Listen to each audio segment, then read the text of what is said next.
میرے بھائیو تیسری عظمت دیکھیے اس ماہ مبارک کی، اس بخاری شریف کی روایت میں کہ اس ماہ مبارک میں شیطان مردود کو بند کر دیا جاتا ہے، اسے چھوٹ نہیں دی جاتی ہے۔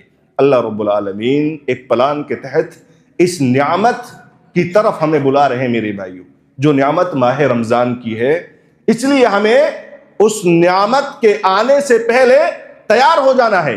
اس ماہ مبارک کی عظمت ہے۔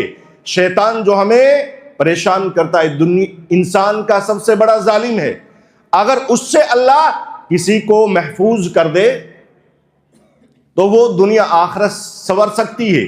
اللہ کے نبی صلی اللہ علیہ وسلم کو بھی شیطان پریشان کرتا تھا کہ نہیں کرتا تھا؟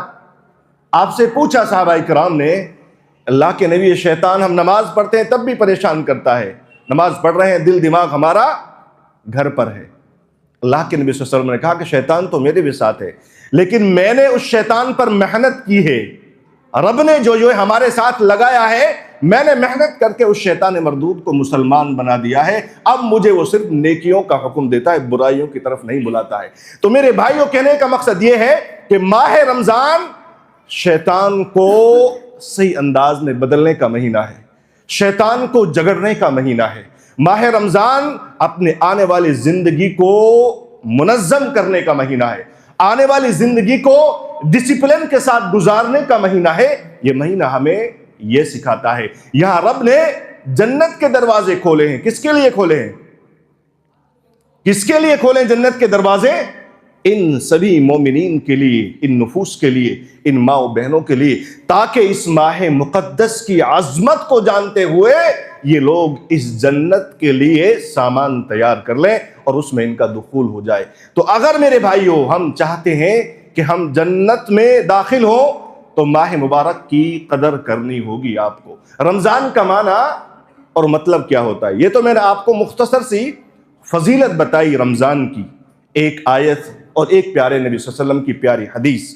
اس کے بعد ہم اصل ٹاپک کی طرف آتے ہیں میرے پیارے بھائیوں۔ رمضان کا مطلب کیا ہوتا ہے؟ رمضا جو یہ لفظ ہے یہ عربی لفظ ہے، اس کا مطلب ہوتا ہے، رمضا عربی لفظ ہے جس کا مطلب ہوتا ہے یعنی دھل دینا، ختم کر دینا۔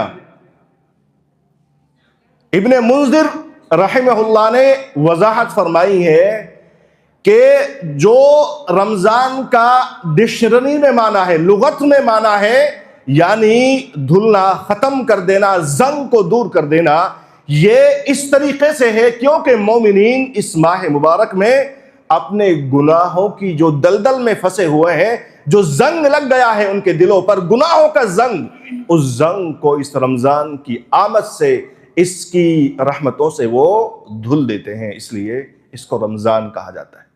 تو یہ رمضان تو سراپا برکت، رحمت کا مہینہ ہے اور اپنے آپ کو سنوارنے کا مہینہ ہے۔ پیارے بھائیوں، نوجوان ساتھیوں، آج کا یہ پروگرام بڑا اچھی مناسبت سے آپ سب نے منعقد کیا ہے، اللہ آپ سب کو اس کا بہترین بدل دے، آمین۔ سب سے پہلے ہمیں رمضان کے آنے سے پہلے، آنے والا ہے، کیا کرنا ہے؟ فضیلت آپ نے جان لی ماہ رمضان کی۔ سب سے پہلے نیتوں کو درست کرنا ہے، سب سے پہلے اپنی نیتوں کو خالص کر لینا ہے۔ جو بھی عمل کیا جائے خالص اللہ کے لیے کیا جائے۔ اگر نیت خالص نہیں ہے آپ کی، آپ بڑی بڑی عبادات انجام دے لیں، آپ بڑی بڑی سختی کے ساتھ راتوں میں جاگ کر اللہ کی عبادت کرنے کی کوشش کر لیں، لیکن اگر نیت خالص نہیں ہے تو وہ عمل آپ کا ناقابل قبول ہے، اس کی کوئی اہمیت نہیں ہے۔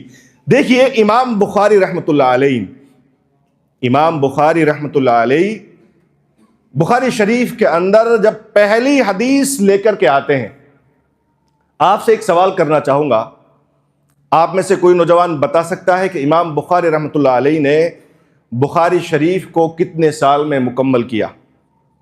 اور میں یہ بھی گزارش کروں گا کہ آپ کے امام ہیں، جو علماء ہے، ممکن ہو تو ان کے لیے انعام بھی دیا جائے، چاہے مختصر انعام ہو۔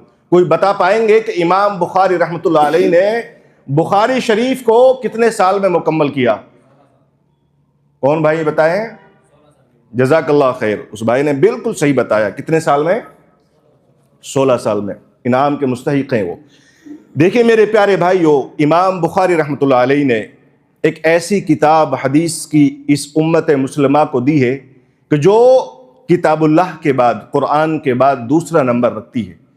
امام بخاری نے ہمارے لیے، مسلمانوں کے لیے، مومنین کے لیے اپنی زندگی قربان کر دی. آپ نے شادی نہیں کی، آپ کو طاقت تھی، قوت تھی شادی کرنے کی. کیوں نہیں شادی کی؟ کیونکہ آپ علم حدیث میں مسلمانوں کے لیے کام کرنا چاہتے تھے. اگر شادی کرتے بچوں کو ٹائم دینا پڑتا. بچوں کے لیے ان کا حق ہے، ان کو ٹائم دیا جائے. امام بخاری نے اس چیز کو قربان کر دیا اور 16 سال تک شہر شہر جا کر، قریہ قریہ جا کر، گاؤں گاؤں جا کر میرے بھائیوں صحیح احادیث کا ایک مجموعہ ہمارے سامنے حاضر کر دیا ہے.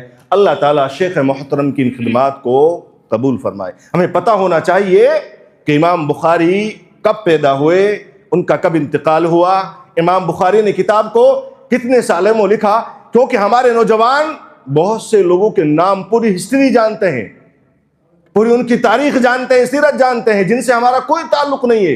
بہت سے ایکٹروں کے نام جانتے ہیں، پوری تاریخ کے کب پیدا ہوئے، کہاں پیدا ہوئے، کس ساعت میں ہوئے، کون سا وقت تھا. تو ہمیں ضرورت ہے کہ ہم اپنے اسلاف کی قربانیوں کو یاد کریں، ان کی قربانیوں کو ذہنوں میں رکھیں، اپنے بچوں کو بتائیں. تو میں کہہ یہ رہا تھا آپ سے کہ امام بخاری رحمۃ اللہ علیہ سب سے پہلے جو حدیث لے کر آئے ہیں اپنی کتاب میں، کون سی حدیث ہے؟ انما الاعمال بالنیات، کہ اعمال کا دار و مدار نیت پر ہے. کیوں لے کر آئے امام بخاری رحمۃ اللہ علیہ اس حدیث کو؟ کیونکہ اگر ہماری نیت خالص نہیں ہے، امام بخاری نے حدیث کی کتاب لکھی، آپ نے یہ بتا دیا کہ کوئی بھی کام آپ کریں گے اگر نیت صادق اور صالح نہیں ہے وہ کام کوئی اہمیت نہیں رکھتا ہے. امام بخاری رحمۃ اللہ علیہ اپنی بخاری کے اندر سب سے پہلے یہ حدیث لاتے ہیں کہ مومنوں اپنی نیتوں کو خالص کرو. میں حدیث لکھ رہا ہوں، میں بھی اسی حدیث سے اپنی کتاب کی شروعات کر رہا ہوں. کون سی کتاب؟ جو قرآن کے بعد دوسری کتاب ہے. تو میرے بھائیو، رمضان کا مہینہ ہے. اگر رمضان کی عظمت کو جاننا ہے، اس کی فضیلت کو جاننا ہے، تو ہمیں سب سے پہلے اپنی نیتوں کو درست کرنا ہے. کوئی بھی کام کرنا ہے اللہ کے لیے کرنا ہے. یہ نہیں کہ آپ نے رمضان کے روزے رکھے لوگوں کو بتانے کے لیے کہ روزے دار ہے، تراویح پڑھی، لوگوں کو بتانے کے لیے کہ روزے دار ہے، تراویح پڑھتا ہے، بڑا نمازی ہے، حاجی ہے. کوئی مقصد نہیں ہے اس چیز کا. اللہ کو چاہیے جو بھی عمل کیا جائے خالص ہو. تو سب سے پہلا کام جو ہمیں رمضان سے پہلے اور رمضان میں کرنا ہے، اپنی نیتوں کو خالص کرنا ہے. زیادہ مشکل کام نہیں ہے. اپنے دل دماغ سے سب چیز کو نکالیے، اللہ پر یقین رکھیے، توکل رکھیے. مرنا ہے سب کو، اسی کے یہاں جانا ہے. سب مرتے ہیں. کتنے لوگ چلے گئے دنیا سے، آپ سب دفن کرتے ہیں، اپنے کاندھوں پر لے کر جاتے ہیں. سانس بند ہوا، نلائے دلائے اس کا کفن آیا، اور اس کے بعد کسی شیخ نے، امام نے جنازے کی نماز پڑھائی اور آپ نے اس کو قبر میں دفن کر دیا. ایک دن آپ بھی اس دنیا سے اسی طریقے سے آپ کو لوگ کاندھوں پر اٹھا کر وہاں اکیلے منو مٹی کے نیچے دفن کر کے آ جائیں گے. اس لیے ریاکاری کی کوئی ضرورت نہیں ہے. جو کام آپ کریں خالص دل سے کیجئے، کم کیجئے. اسلام میں کوانٹٹی نہیں چاہیے. کیا کہہ رہا ہوں میں؟ اسلام میں ہمارے دین کا جو کانسیپٹ ہے میرے پیارے نوجوان بھائیوں، آپ غور سے سنو.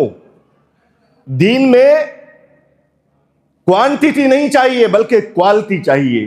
کوئی بھی کام ہو، کوئی بھی عبادت ہو، خالص اللہ کے لیے ہو، اور عبادت وہ ہو جو اللہ کے نبی صلی اللہ علیہ وسلم نے کی ہے. کوئی نئی چیز نہ ہو، بدعت نہ ہو.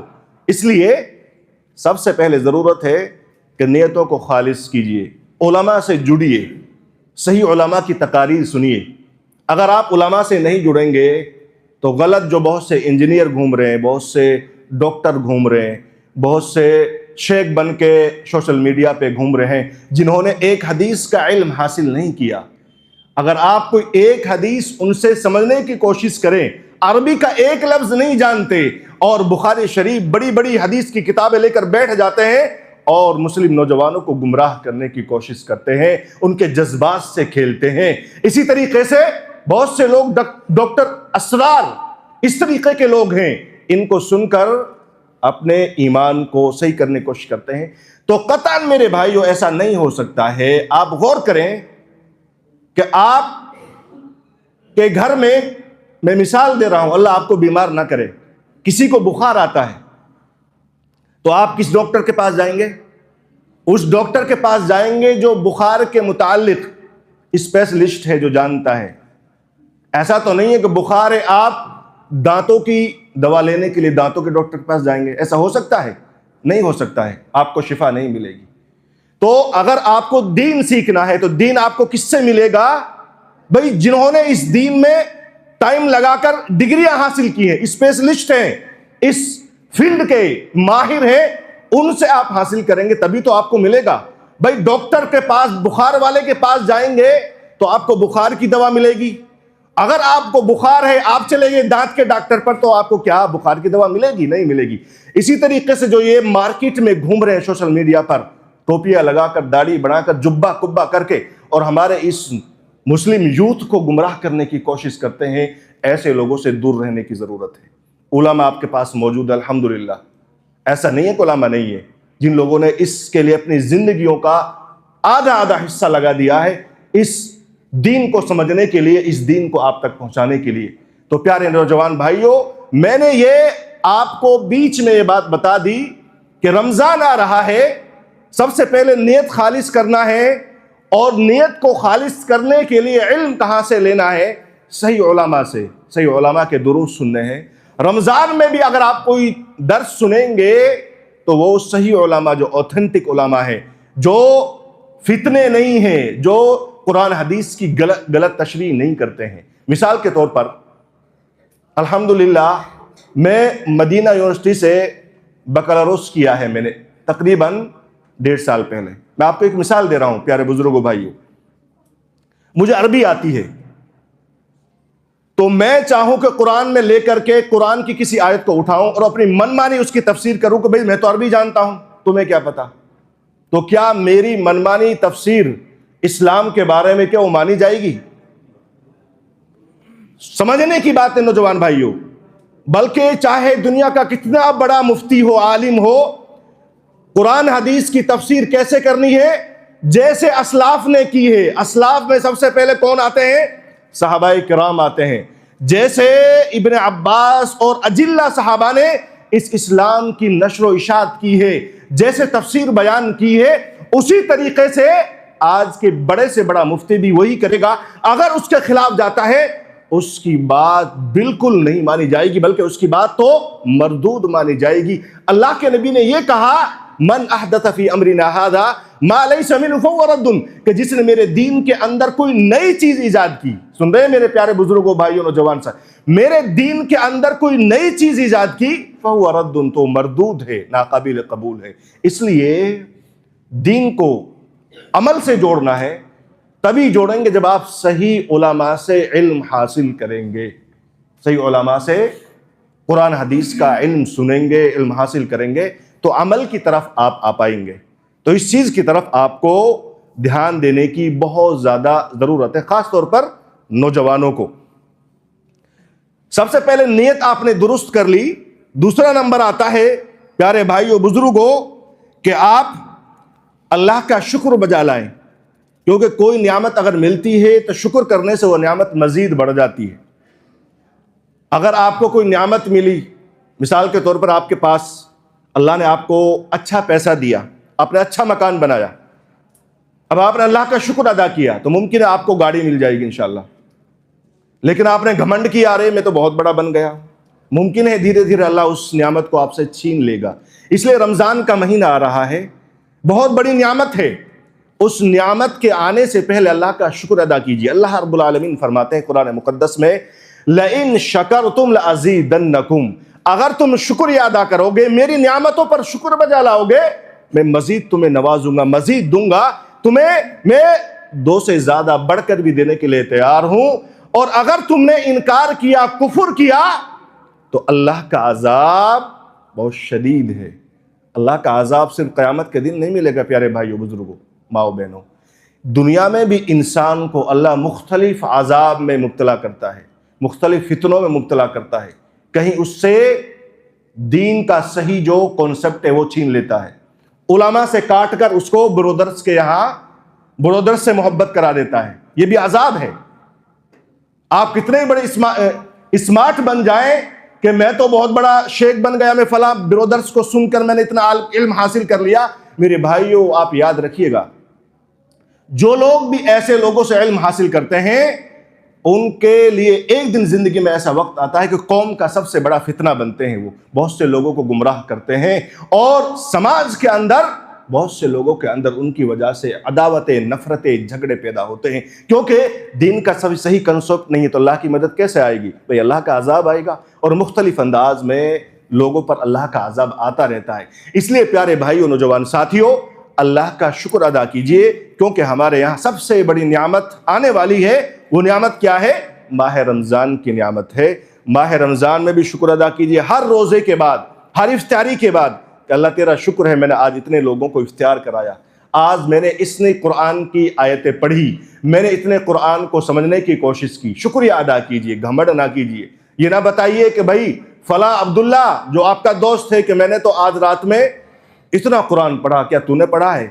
نہیں، بلکہ خود اپنے نفس پر غور کیجئے، شکریہ ادا کیجئے، تب جا کے آپ رمضان کی عظمت کو، اس کے مقصد کو سمجھ پائیں گے میرے پیارے بھائیوں۔ اسی طریقے سے تیسری چیز ہے جو میرے پیارے بھائیوں یاد رکھیں گے، آپ میں کیا کیا بتا رہا ہوں آپ کو، میں آخر میں آپ سے پوچھوں گا کیا کیا چیز بتا دی میں نے، آپ لوگ بتائیں گے جو ہمارے نوجوان بیٹھے ہیں۔ ابھی تک کون کون سی چیزوں کے بارے میں بات ہو چکی ہے جو آپ کو رمضان اور رمضان سے پہلے انجام دینی ہے؟ بتائیے۔ نیت کو خالص کرنا اور اللہ کا شکریہ بجا لانا، دو چیزیں ہو گئی ہیں۔ تیسری چیز ہے ماہ رمضان میں توبہ استغفار زیادہ سے زیادہ کریں۔ یہ ماہ مقدس جہاں رحمتوں کا مہینہ ہے، وہیں پر یہ مغفرت کا مہینہ ہے۔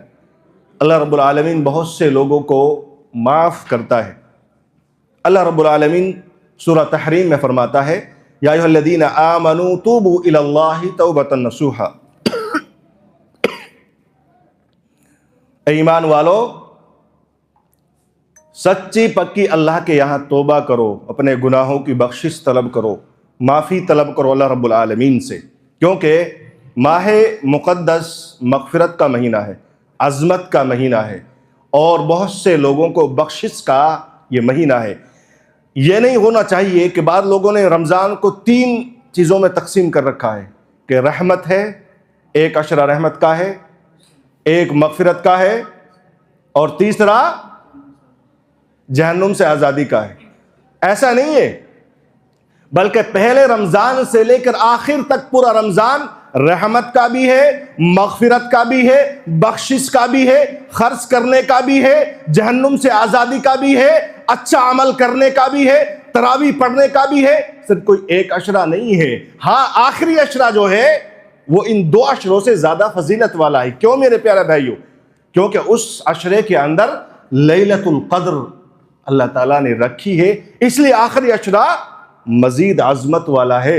لیکن ان پورے مہینے کو 3 چیزوں میں تقسیم کرنا یہ کسی صحیح روایت سے ثابت نہیں ہے۔ اللہ کے نبی صلی اللہ علیہ وسلم فرماتے ہیں، دیکھیے رغم انف رجل دخل علیہ رمضان، کہ اس شخص کی ناک خاک آلود ہو کہ جس نے رمضان کا مہینہ پایا اور وہ رمضان کا مہینہ ایسے ہی گزر گیا لیکن اس نے اپنی مغفرت نہیں کرائی۔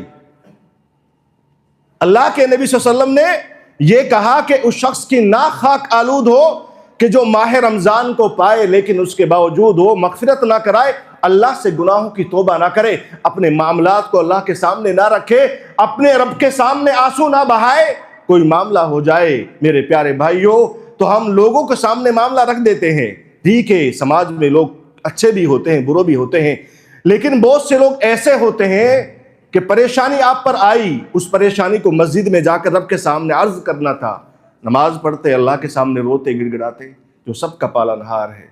رات کی تاریکی میں جائیے، اکیلے میں جائیے، کبھی مانگیے، وہ آپ کے معاملے کو، ہم سب کے معاملے کو درست کر دے گا۔ اگر آپ لوگوں کو بتائیں گے، ممکن ہے ایک دن وہ آپ کا مذاق اڑا سکتے ہیں کہ دیکھیے میرے پاس وہی شخص ہے جو میرے پاس آ کر روتا تھا، تیرا ایسے وقت میں نے ساتھ دیا تھا، آج تو میرے لیے یہ بن رہا ہے۔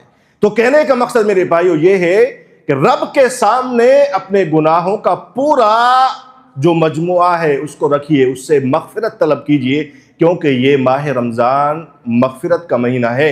اور اسی طریقے سے ایک روایت میں یہ بھی ہے کہ جو شخص ماہ رمضان کو پاتا ہے لیکن اللہ سے توبہ استغفار نہیں کرتا ہے، بخشش نہیں کراتا ہے، ایسے شخص کا ستیہ ناش ہو۔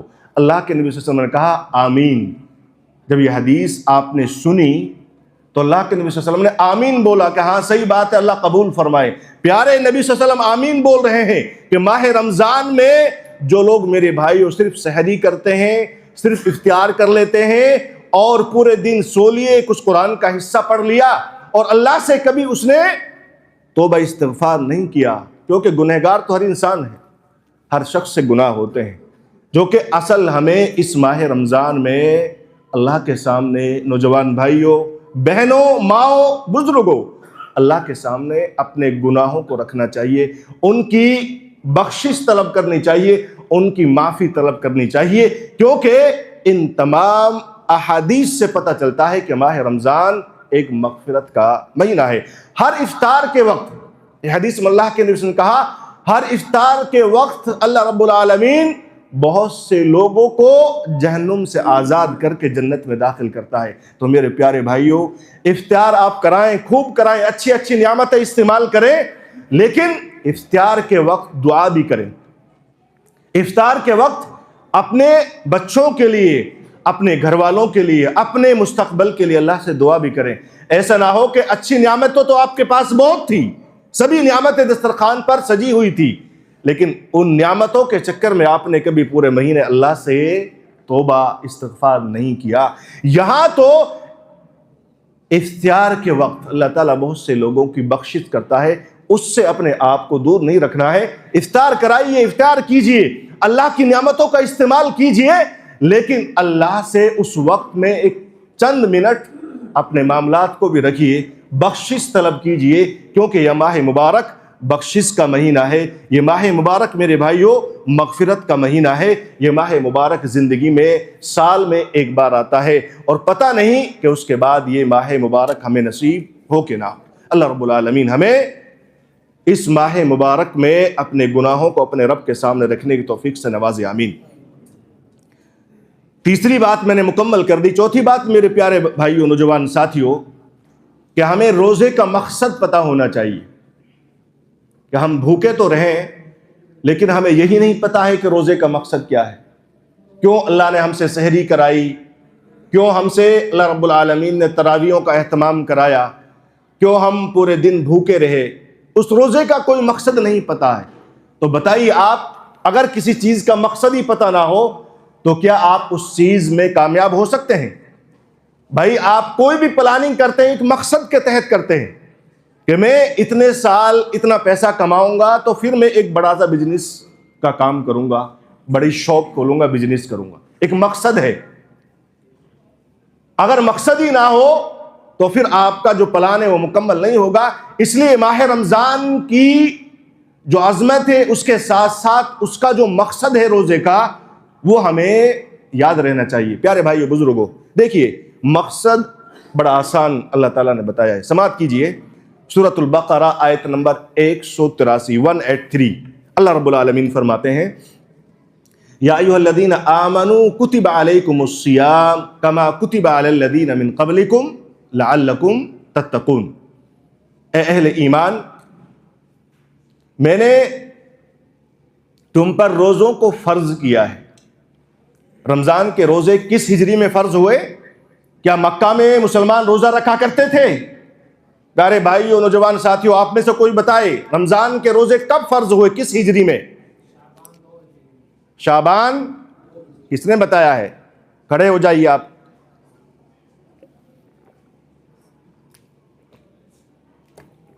ماشاء اللہ، بارک اللہ فیکم، صحیح بتایا ایک دم۔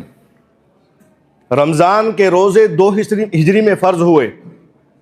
اللہ کے نبی صلی اللہ علیہ وسلم جب مکہ سے مدینہ چلے گئے تو 2 سال آپ کو گزر گئے تقریباً، تب رمضان کے روزے فرض ہوئے۔ اس سے پہلے فرض نہیں تھے، روزہ تو رکھا کرتے تھے مسلمان، لیکن فرض نہیں کیا تھا، لازم نہیں کیا تھا۔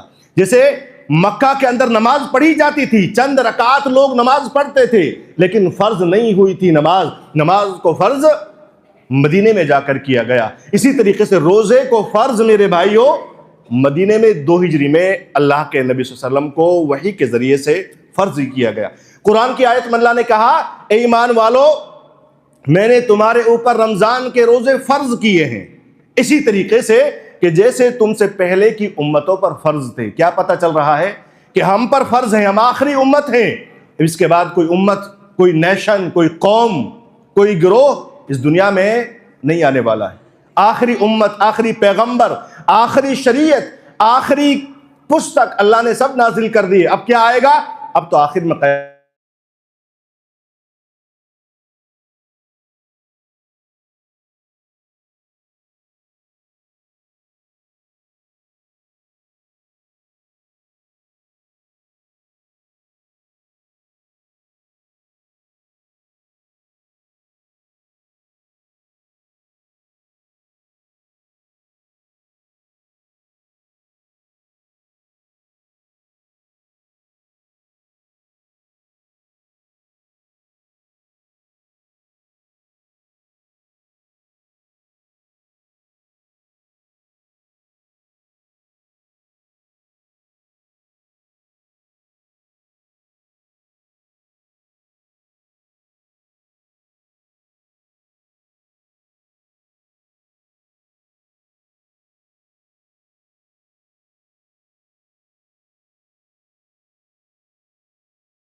پیارے بھائیوں، نوجوان ساتھیوں، خاص طور پر نوجوان بھائی، ہماری مائیں بہنیں، عہد کیجئے یہ 30 دن ہمارے لیے ایک کورس ہے، ایک آفر ہے، ایک موقع ہے کہ اس کے بعد انشاءاللہ میں کبھی فرائض میں ڈھیل نہیں دوں گا۔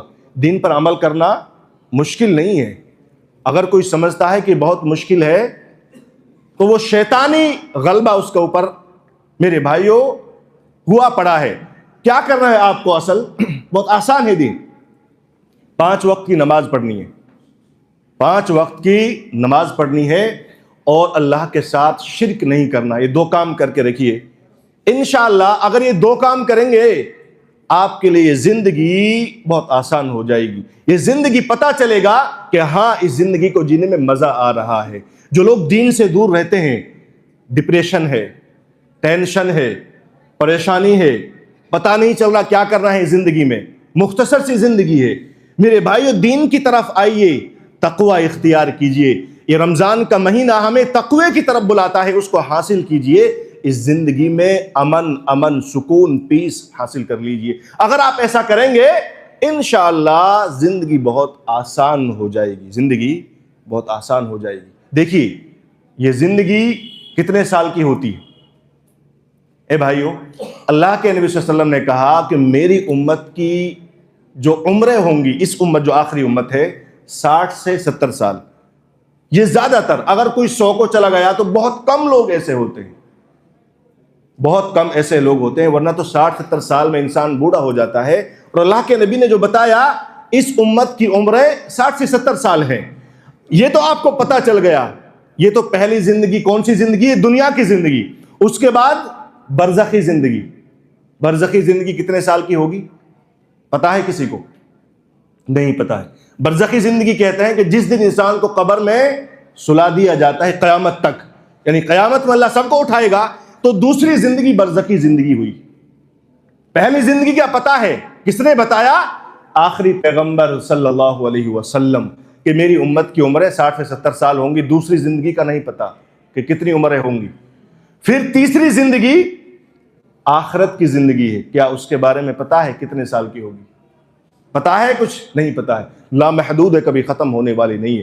یہ تین زندگیاں پیارے بھائیوں، نوجوان بھائیوں، نوجوان ساتھیوں، یہ تین زندگیوں میں سب سے اہم زندگی یہ دنیا کی زندگی ہے۔ اگر یہ دنیا کی زندگی تقوی کے ساتھ آپ نے گزار لی، اور تقوی یہ نہیں کہ آپ 24 گھنٹے مسجد میں ہی رہیں بس، نہیں، آپ شادی کریں گے وہ بھی عبادت ہے اگر آپ صحیح طریقے سے کریں گے، آپ بچوں کی تربیت کریں گے وہ بھی عبادت ہے، آپ کھانا کھائیں گے اگر آپ نے بسم اللہ پڑھا سیدھے ہاتھ سے کھانا کھائے وہ بھی عبادت ہے، آپ راستے سے چلیں گے، راستے کے ایک سائیڈ سے آپ چلے، راستے میں کوئی چیز پڑی ہوئی تھی وہ ہٹا دی وہ بھی عبادت ہے، راستے سے چلتے ہوئے آپ نظریں نیچی کریں گے یہ بھی عبادت ہے، یہ بھی آپ کے لیے وہی اجر ہے جو آپ مسجد میں پاتے ہیں۔ اس لیے نوجوان یہ نہ سمجھیں کہ بھئی دین پر اسلام کو فالو کرنا تو بہت مشکل ہو جائے گا، ایسا نہیں ہے۔ اسلام یہ نہیں کہتا کہ آپ صرف جبہ قبہ ہی پہنیے، لباس صاف ستھرا ہو، ڈھیلا ڈھالا ہو، پردہ ہو رہا ہو، آپ کا سطر چھپا ہوا ہو، کوئی بھی لباس آپ پہنیے، لیکن اللہ کی نافرمانی نہ کیجیے، اللہ کا تقوی اختیار کیجیے، شرک نہ کیجیے، نمازوں کا اہتمام کیجیے۔ تین زندگیوں کے بارے میں نے آپ کو بتایا، تینوں زندگیوں میں ایک زندگی کا ہمیں پتا ہے جو دنیا کی زندگی ہے، اور ان تینوں زندگیوں میں سب سے چھوٹی زندگی یہ دنیا کی زندگی 60-70 سال نہیں، بہت کم ہے۔ ذرا غور کر لیں، آپ اپنی 10 سال پہلے زندگی ہے، آپ کہیں گے کہ ایسے ہی گزر گئی، پتہ ہی نہیں چلا۔ جو ہمارے بزرگ ہیں ان سے آپ پوچھ لیں کہ آپ وہ یہ نہیں کہ وہ ایسے ہی بزرگ ہو گئے، انہوں نے بچپنا بھی دیکھا، ماں باپ کا پیار بھی دیکھا، اس کے بعد ان کی شادی ہوئی، جوان بھی ہوئے، اس کے بعد انہوں نے وہ زندگی بھی دیکھی جو 40 سال کے بعد کی زندگی ہے، اور ابھی بھی آپ پوچھ سکتے ہیں کہ میرے بھائیو زندگی کتنی جلدی ختم ہو گئی، یہ کہیں گے کہ ہم تو ابھی جوان تھے، بہت جلد ختم ہو گئی۔ تو یہ زندگی بہت مختصر ہے، ہفتہ ایسے گزر جا رہا پتہ نہیں چلتا، سال ایسے گزر جاتا ہے۔ تو پیارے نوجوان بھائیوں، کہنے کا مقصد یہ ہے کہ ان تینوں زندگیوں میں جو یہ زندگی ہے سب سے قیمتی ہے، پتہ ہے کتنے سال کی ہوگی، اور اسی پر آنے والی زندگی ڈیپینڈنٹ ہے۔ اگر یہ زندگی آپ نے صحیح گزاری تو برزخی زندگی، قبر کے اندر اللہ کے نبی صلی اللہ علیہ وسلم نے بتایا کہ قبر کے اندر جنت کی کھڑکی کھول دی جاتی ہے۔ سبحان اللہ، سبحان اللہ۔ اگر یہ زندگی آپ کی صحیح گزری، دنیا کی زندگی، برزخی زندگی شروع ہوگی، قبر کے اندر سوال و جواب کیے جائیں گے، آسان کر دیے جائیں گے۔ یہ نہ سمجھنا کہ 3 سوال ہیں مجھے پتا ہے دے دوں گا جواب، وہاں وہی جواب دے پائے گا جو اس دنیا کی زندگی میں تقوی کے ساتھ زندگی گزارے گا۔ اس رمضان کو تقوی کے لیے خاص کیجئے، اور برزخی زندگی میں اگر آپ نے یہ زندگی اچھی نہیں گزاری، ایسے ہی آپ نے لاپرواہی سستی میں زندگی گزار دی، تو قبر کے اندر اللہ کے نبی صلی اللہ علیہ وسلم نے بتایا قبر کے اندر ایک سائڈ سے جہنم کی کھڑکی کھول دی جاتی ہے، نعوذ باللہ من ذالک، وہاں سے انسان عذاب چکھتا رہتا ہے۔ تو یہ زندگی سب سے اہم ہے۔ یہ تو برزخی زندگی میں عذاب ہوگا، اس کے بعد پھر قیامت قائم ہوگی میرے بھائیوں۔ قیامت کے بعد جو زندگی کبھی ختم نہیں ہوگی، وہ زندگی آپ کو جہنم میں ڈال دیا گیا، اللہ نہ کرے۔ اللہ رب العالمین سے ہم دعا کرتے ہیں اللہ تعالی ہمیں جنت الفردوس میں اعلیٰ مقام نصیب فرمائے، آمین۔ ہمارے جو بزرگ چلے گئے رب العالمین ان کو بھی تو بخش دے۔ میرے پیارے بھائیوں، وہ زندگی ہے اگر اس میں جہنم میں چلے گئے تو پھر تو آپ نے کچھ بھی نہیں پایا ہے۔ اصل میرا کہنے کا مقصد آپ سے یہ ہے کہ 60 سال 70 سالہ زندگی، اس کی قدر کرنے کی ضرورت ہے، علماء کرام سے جڑنے کی ضرورت ہے۔ رمضان آ رہا ہے، اس میں تقوی حاصل کرنے کی ضرورت ہے، اور یہی روزے کا مقصد ہے کہ آپ تقوی اختیار کریں۔ دیکھیے اللہ کے نبی صلی اللہ علیہ وسلم نے حدیث میں کہا من لم یدع قول الزور والعمل به، کہ جو غلط بات کو نہیں چھوڑتا ہے ماہ رمضان میں، جو غلط بات کو، گالی گلوچ کو، غیبت کو، حسد کو، یعنی زبان سے غلط چیز کو ترک نہیں کرتا ہے جو زبان سے انجام دی جاتی ہے، یا اسی طریقے سے جو غلط عادات ہیں والعمل به، اس پر عمل کرتا رہتا ہے، فلیس للہ حاجۃ ان یدع طعامہ وشرابہ، یہ بخاری شریف کی حدیث نمبر 1903۔ اللہ کے نبی نے کہا صلی اللہ علیہ وسلم کہ جو رمضان میں غلط بات کو، غلط چیزوں کو ترک نہیں کرتا ہے، اسے کوئی ضرورت نہیں ہے کہ وہ کھانے پینے کو ترک کرے، نہ رکھیے۔ اگر آپ کو ایسا ہی رہنا ہے، اس رمضان سے کچھ حاصل نہیں کرنا ہے، تو دیکھیے اللہ کے نبی صلی اللہ علیہ وسلم نے تحدید کے ساتھ ڈرایا کہ کوئی ضرورت نہیں بھوکے رہنے کی۔ یہ رمضان تو انسان کو تقوی پرہیزگار بناتا ہے۔ زبان خاموش ہو جاتی ہے، یہ زبان صرف اللہ کا ذکر کرتی ہے، یہ زبان صرف اللہ کی کتاب کو پڑھتی ہے، یہ زبان، یہ آنکھیں صرف اللہ کے کلام پر غور کرتی ہیں، یہ زبان میرے بھائیو غیبت نہیں کرتی ہے، یہ آنکھیں غیر محرم کو نہیں دیکھتی ہیں، بلکہ یہ رمضان تو ہمیں درس دیتا ہے کہ ہم اللہ سے ڈریں، اس کا تقوی اختیار کریں۔ تو پیارے نوجوان بھائیو، اس روزے کا مقصد کیا پتہ چلا آپ کو؟ تقوی حاصل کرنا، اللہ سے ڈرنا، وہ کام کرنا جو حکم دیا ہے، اور اس کو چھوڑ دینا جس کا حکم نہیں دیا گیا ہے۔ یہ 4 چیزیں میں نے آپ کو بتا دی۔ کون کون سی 4 چیزیں بتائیں؟ ادھر سے کوئی بتائیں ہمارے نوجوان بھائی بزرگ جو بھائی شروع سے ہیں۔ خالص نیت کرنا سب سے پہلے، اس کے بعد رمضان آ رہا ہے، اس کے بعد اللہ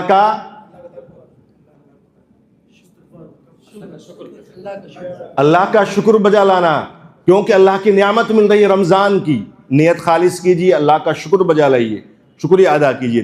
تیسری چیز کیا ہے؟ توبہ استغفار کریں کہ اللہ میں گناہوں سے سچی توبہ کر رہا ہوں۔ انشاءاللہ یہ رمضان ہے، اور اس رمضان میں تربیت کرنے کے بعد گناہوں سے دور ہو جائیے۔ چوتھی چیز کیا بتائی میں نے آپ کو؟ روزے کا مقصد کیا ہے؟ وہ کیا ہے؟ اللہ کا تقوی اختیار کرنا۔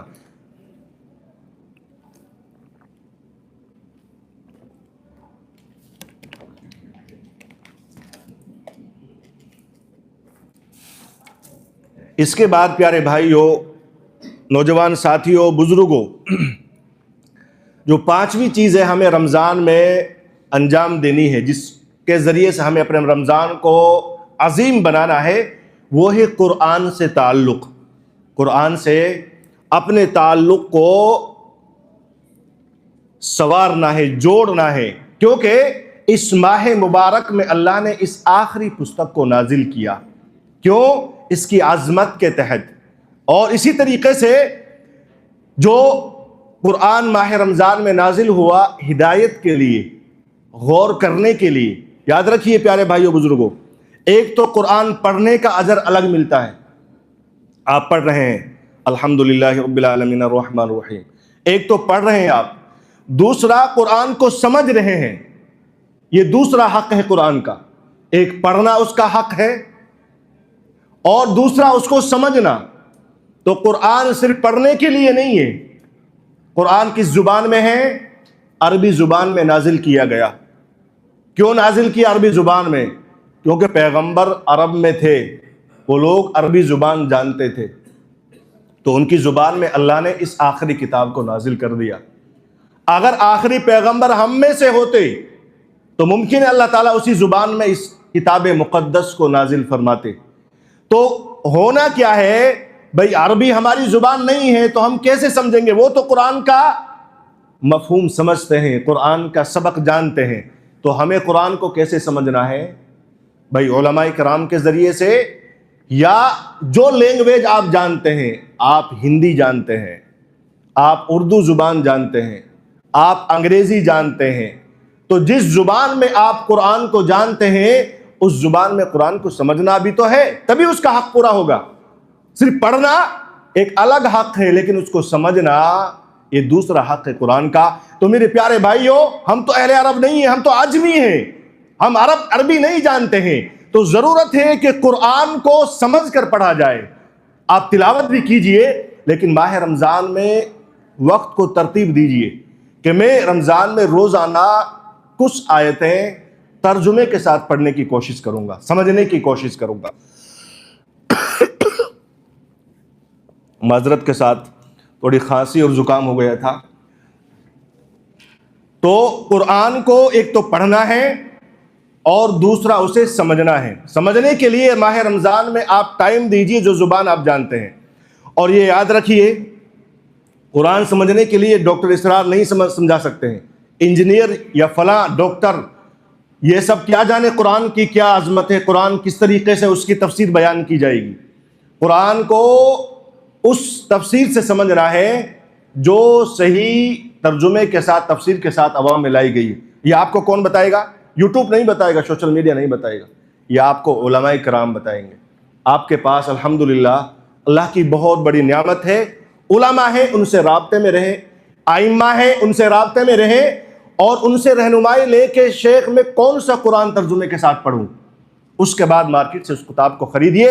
ایسا نہیں کہ کبھی مودودی کا ترجمہ مل گیا اس کو بھی پڑھ لیا، آپ کو نہیں پتا ہے، ڈنڈی مار رکھی ہے، اسلام کو چینج کر دیا ان لوگوں نے مسلمانوں کا بیڑا غرق کر دیا، ان لوگوں نے نوجوانوں کو میرے بھائیوں سب سے بڑا فتنہ پرور بنایا۔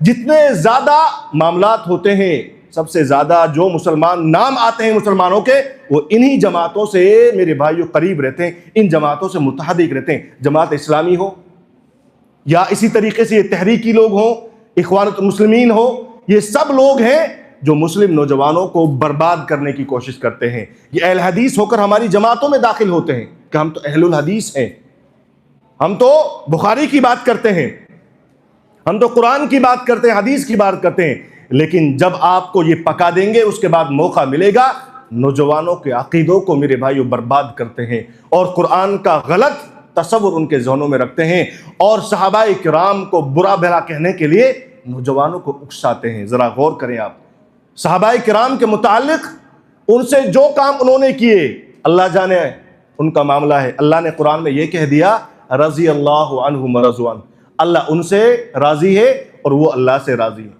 جن کے لیے اللہ تعالیٰ نے راضی ہونے کا دعویٰ قرآن میں کر دیا، ہم اور آپ کون ہوتے ہیں ان کو برا بھلا کہنے والے؟ جن کے لیے اللہ تعالیٰ نے قرآن میں اعلان کیا ہو کہ ان سے میں راضی ہوں اور یہ مجھ سے راضی ہیں، تو بتائیے آپ اور ہم میں سے اگر ان پر کوئی غلط زبان کا استعمال کرے، کوئی امیر معاویہ رضی اللہ عنہ کو غلط کہتا ہے، کوئی اما عائشہ کے اوپر زبان درازی کرتا ہے، میرے بھائیو یاد رکھیے ان تحریکیوں سے اور ان جماعتوں سے دور رہنے کی ضرورت ہے۔ صحیح علماء کرام سے صحیح منہج اور صحیح علم حاصل کرنے کی ضرورت ہے، ورنہ وہی ہوگا، نہ خدا ہی مل سکا، نہ آپ صحیح دین پر عمل کر سکے، اور ایسے ہی آپ کو موت آگے اللہ نہ کرے اور قیامت کے دن ہمیں پھر کچھ ملنے والا نہیں ہے۔ اس لیے قرآن کا ترجمہ تفسیر ضرور پڑھیے، لیکن علماء کرام کی رہنمائی میں جو صحیح ترجمہ ہے، یہ مودودی کا ترجمہ، یہ ڈاکٹر کا ترجمہ، یہ انجینئر کے ترجمہ، ان سب سے دور رہنے کی ضرورت ہے، صحیح علماء سے علم حاصل کرنے کی ضرورت ہے۔ اسی طریقے سے امام مالک رحمۃ اللہ علیہ کے متعلق آتا ہے کہ رمضان میں قرآن سے گہرا تعلق اسلاف کے یہاں دیکھیے۔ امام مالک کہاں رہا کرتے تھے؟ کس شہر کے رہنے والے تھے؟ ادھر سے کوئی بتائیں، کوئی نوجوان؟ مدینہ میں، جزاک اللہ۔ امام مالک رحمۃ اللہ علیہ بہت بڑے مفتی ہیں، جو فقہ مالکیہ ہے اس کے امام مانے جاتے ہیں۔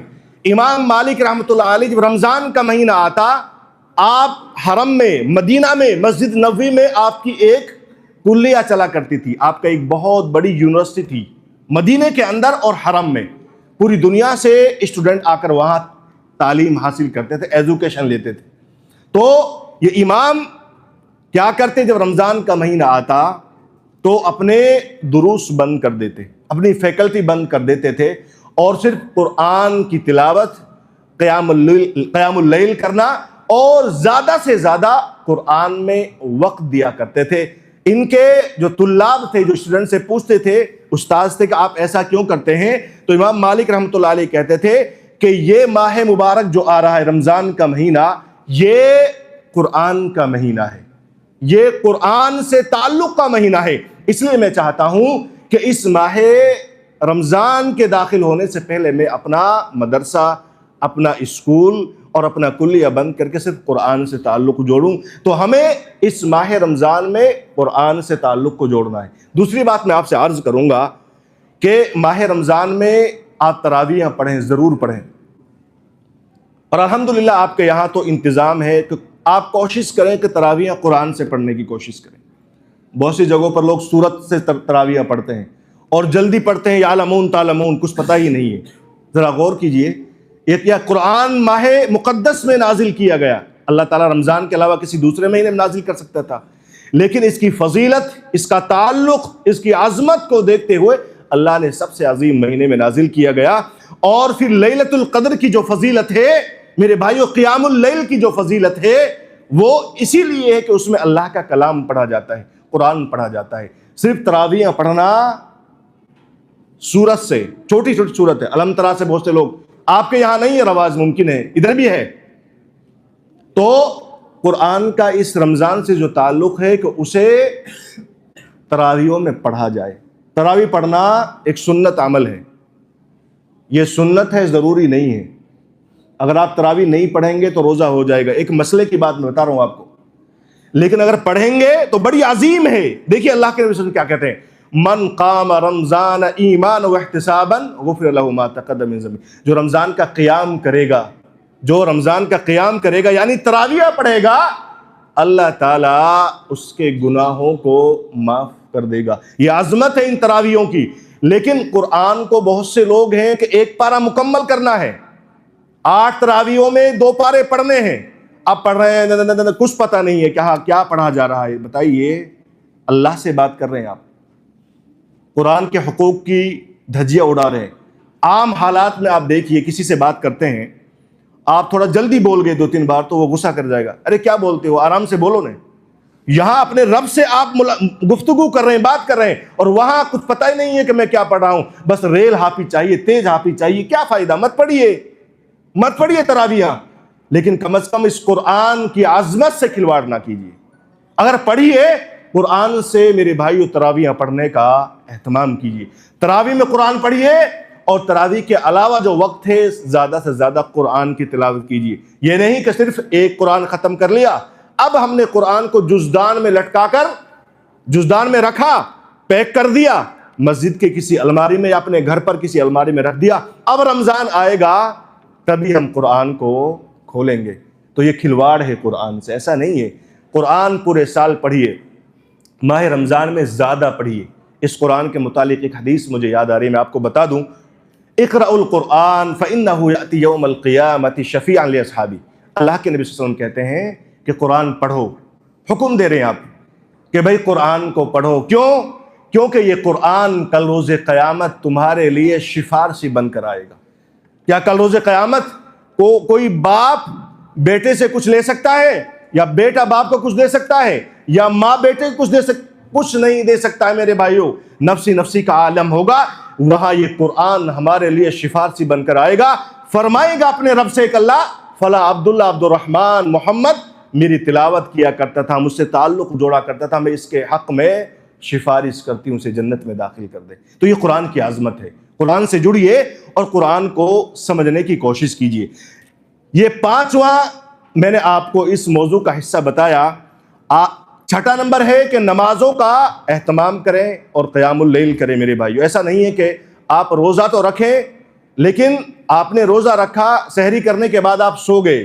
بہت سے فجر کی نماز بول کر دیتے ہیں، بہت سے نماز ظہر کی نماز نہیں پڑھ رہے ہیں، اتنا لمبا سو جاتے ہیں۔ تو رمضان سے نماز کا، روزے سے نماز کا گہرا تعلق ہے، اس تعلق کو یاد رکھیں۔ یہاں تک کہا ہے سلف نے کہ جو رمضان میں نماز نہیں پڑھتا اس کا کوئی روزہ نہیں ہے۔ ان میں سے حضرت عمر رضی اللہ عنہ بھی ہیں، حضرت عبداللہ بن مسعود رضی اللہ عنہ بھی ہیں، اسی طریقے سے امام احمد بن حنبل بھی ہیں کہ جو رمضان میں نماز نہیں پڑھتے ان کا روزہ نہیں۔ اور یہاں تک کہ یہاں میرے بھائیوں، میں مسئلے کی بات آپ کو بتاتا ہوں کہ جو جان بوجھ کر سستی میں نماز چھوڑتا ہے، ان حضرت عمر، حضرت عبداللہ بن مسعود اور بہت سے اجلہ صحابہ ہیں، اور اسی طریقے سے امام احمد بن حنبل ہیں، ان سب کا موقف ہے کہ وہ جو نماز جان بوجھ کر چھوڑتا ہے وہ کفر اکبر کو انجام دیتا ہے، وہ جان بوجھ کر نماز ترک کرتا ہے، وہ کفری عمل انجام دیتا ہے۔ میرے بھائی، بہت بڑا گناہ ہے۔ کفر ایک مسلمان کا کام نہیں ہے۔ کفر کون کرتا ہے؟ جو مسلمان نہیں ہے۔ تو نماز کو خاص طور پر رمضان میں اور عمومی طور پر پورے سال میں ترک نہیں کرنا ہے۔ نماز 5 وقت کی ہے، آپ 24 گھنٹے میں سے 5 وقت کی نماز کو کاؤنٹ کیجئے، کتنا وقت لگے گا؟ کتنا وقت لگ جائے گا آپ بتائیے نوجوانوں؟ 40 منٹ، زیادہ سے زیادہ 40 منٹ۔ تو آپ 24 گھنٹے میں سے کیا 40 یا 30 منٹ نہیں دے سکتے اپنے اللہ کے لیے، اپنی آخرت کے لیے؟ ضرور دے سکتے ہیں۔ اس لیے نمازوں کو کبھی ترک نہ کریں میرے بھائیوں۔ اسی طریقے سے 7ویں چیز ہے میرے بھائیوں، دعا کریں۔ اس ماہ رمضان میں خوب خوب دعا کریں۔ اللہ کے نبی صلی اللہ علیہ وسلم فرماتے ہیں للصائم دعوۃ لا ترد، ابن ماجہ کی حدیث نمبر ہے 1753، کہ روزے دار کی ایک دعا ایسی ہوتی ہے، پتہ کی بات ہے پیارے بھائیو، بزرگوں، ماؤں بہنوں، کہ روزے دار کی ایک دعا ایسی ہوتی ہے اگر وہ روزے کی حالت میں کرتا ہے، لا ترد، وہ رد نہیں کی جاتی ہے، بلکہ اللہ اسے ضرور قبول کرتا ہے۔ ذرا غور کریں، آپ کے بہت بڑے بڑے مسئلے ہیں اس رمضان میں حل کرائیے۔ ہر روز اللہ سے خالص دل سے دعا کیجیے۔ افطار کے وقت دعا کیجیے۔ میں نے پہلے بھی عرض کیا آپ سے کہ افطار کو صرف آپ دسترخوان سجانے میں ضائع نہ کریں، خوب دسترخوان پر اللہ کی نعمتیں لگائیں، لیکن اس افطار کے وقت سے پہلے چند منٹ پہلے فارغ ہو جائیں، 5-10 منٹ اللہ سے دعا کریں، اپنے لیے، مسلمانوں کے لیے، پورے گاؤں بستی کے لیے، اپنے بچوں کے لیے، اپنے مستقبل کے لیے، کیونکہ روزے دار کی دعا ماہ رمضان میں داخل ہونے والے ہیں، اللہ سے خوب خوب دعا کریں۔ 8ویں چیز میرے بھائیو، کہ مسجدوں سے گہرا تعلق جوڑیں، مسجدوں میں زیادہ سے زیادہ رہیں۔ ایسا نہیں ہونا چاہیے کہ روزہ رکھ لیا، تراویح پڑھ لی آپ نے، بس اس کے بعد گھر ہی پر ہیں کہ میں تو گھر پر عبادت کرتا ہوں، مول صاحب، شیخ صاحب میں مسجد میں، ان سے پوچھا جاتا ہے کہ گھر ہی پر میں نے ایک روم بنا رکھا ہے، اسی میں کرتا ہوں۔ ٹھیک ہے، آپ کی بات کوئی گناہ نہیں ہے، لیکن دیکھیے مسجد کے بارے میں اللہ کے نبی صلی اللہ علیہ وسلم فرماتے ہیں احب البلاد الی اللہ مساجدها، کہ سب سے دنیا کی سب سے محبوب ترین جگہ اللہ کے یہاں کیا ہے؟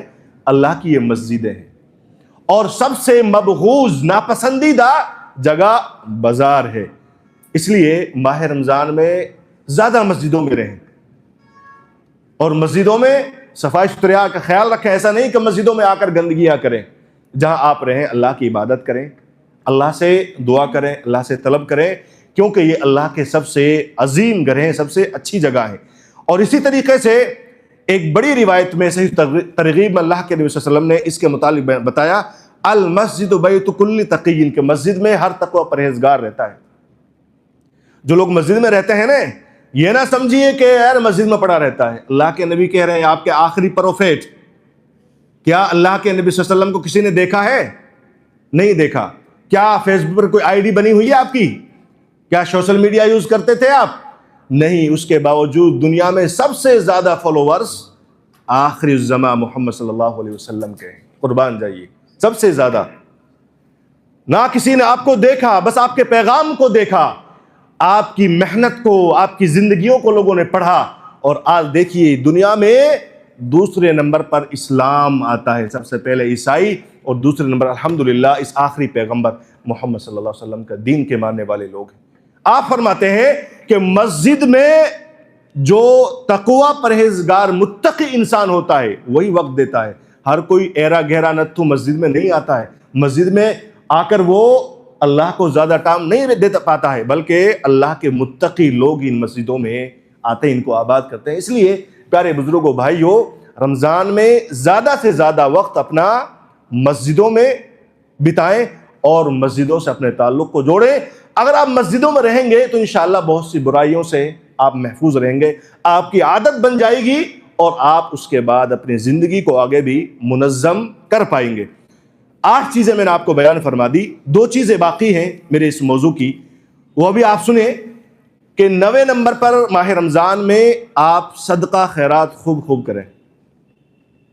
صدقہ خیرات کا مطلب یہ نہیں ہے کہ آپ اپنی پوری پراپرٹی کسی کو دے دیں۔ اگر آپ 10 روپیہ بھی دے رہے ہیں خالص دل سے دیجیے، اگر آپ 2 روپے بھی دے رہے ہیں خالص دل سے دیجیے، لیکن دیجیے۔ کوئی اس ماہ رمضان سے خاص تعلق ہے میرے بھائیوں خرچ کرنے کا، کیونکہ اس ماہ رمضان میں ہر نیکی کا اللہ کے یہاں بدلہ بڑھ جاتا ہے۔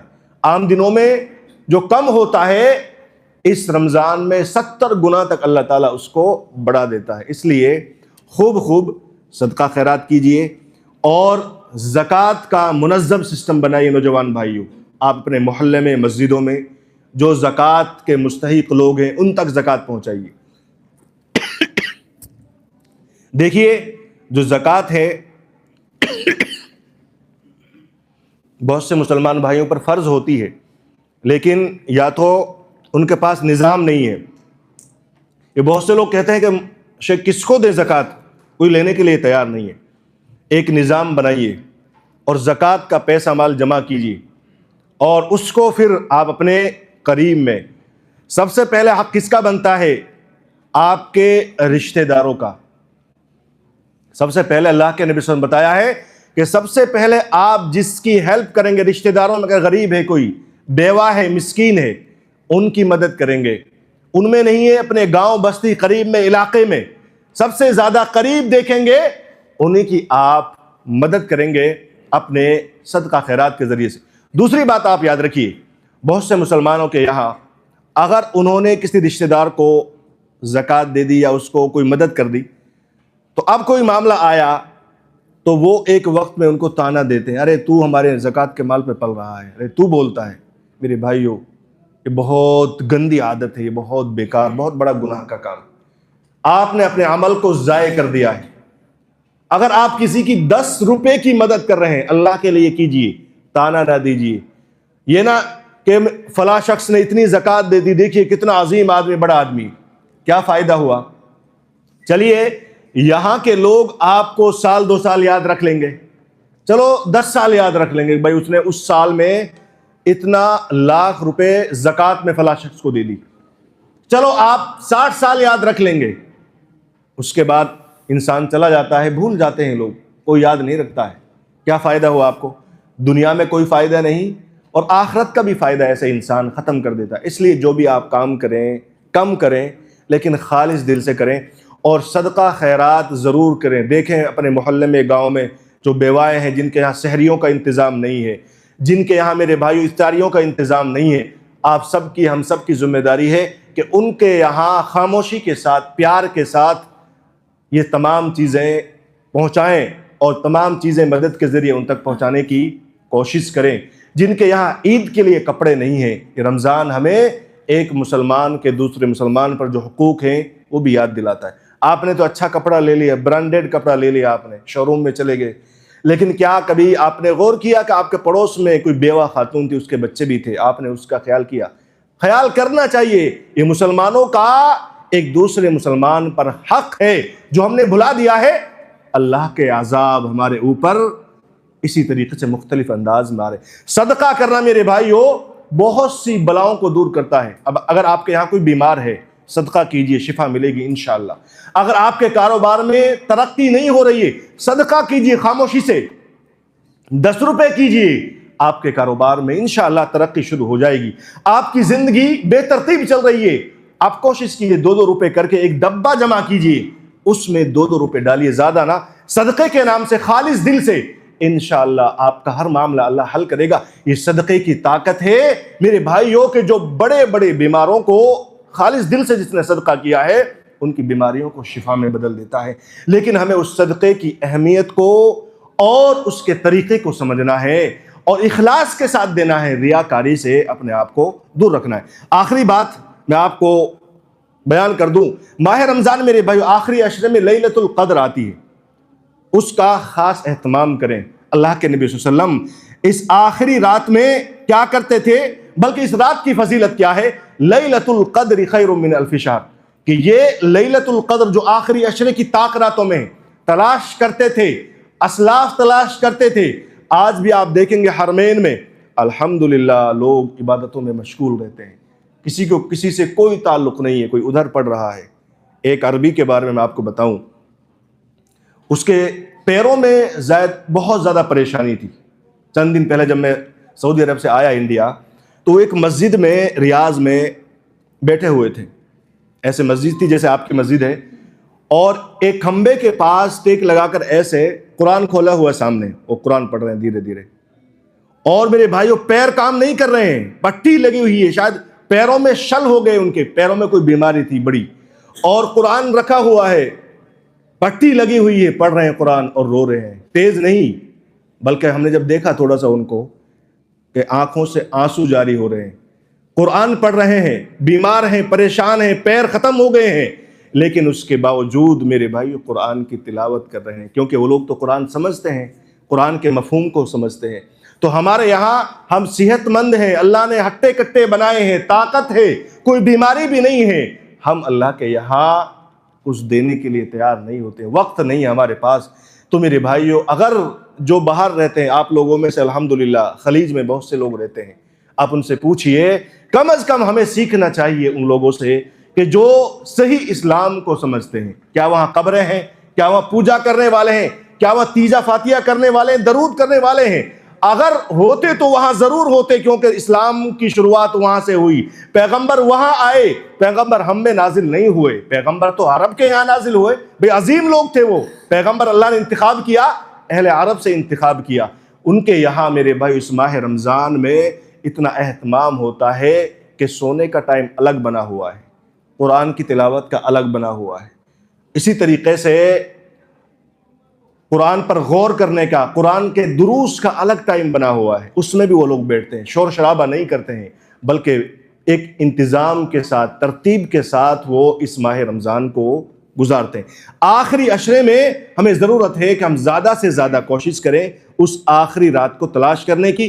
اللہ کے نبی صلی اللہ علیہ وسلم کے متعلق بخاری شریف کی 2024 نمبر روایت ہے, فرماتے ہیں آپ, اذا دخل العشر الاواخر, کہ جب آخری عشرہ داخل ہوتا, شد مئزرہ, آپ کمر بستہ ہوتے اور خوب خوب عبادت کرتے تھے, خود بھی جاگتے تھے اور اپنے گھر والوں کو بھی جگاتے تھے. تو میرے بھائیو, میں نے آپ کو ماہ رمضان کو کیسے گزارے 10 چیزیں عرض کی ہیں. میرا وقت مکمل ہو گیا ہے, معذرت کے ساتھ میں آپ کو یاد دہانی کرانا چاہوں گا.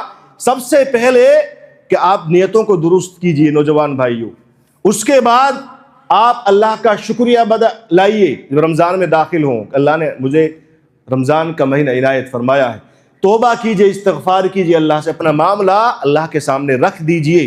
روزے کا مقصد کو سمجھنا ہے چوتھے نمبر پر.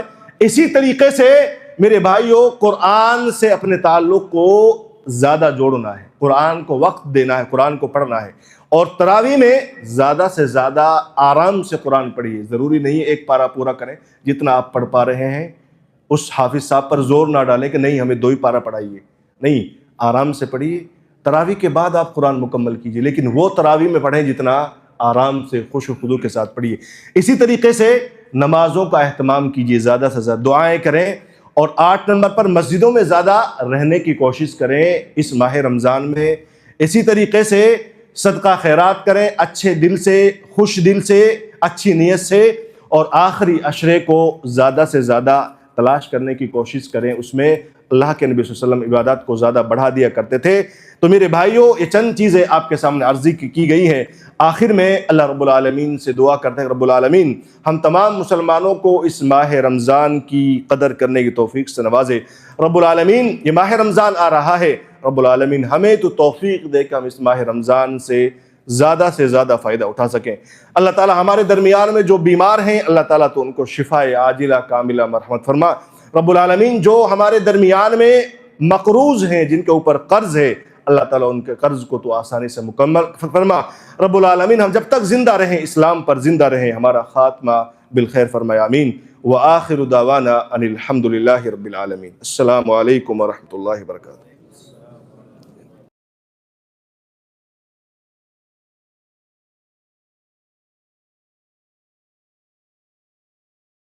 ایسے ہی فائدہ مند اور اسلامک ویڈیوز دیکھنے اور منہج سلف پر کتاب و سنت کی تعلیمات کو عام کرنے میں ویڈیو کو زیادہ سے زیادہ لوگوں تک شیئر کریں اور چینل کو سبسکرائب کرنا نہ بھولیں.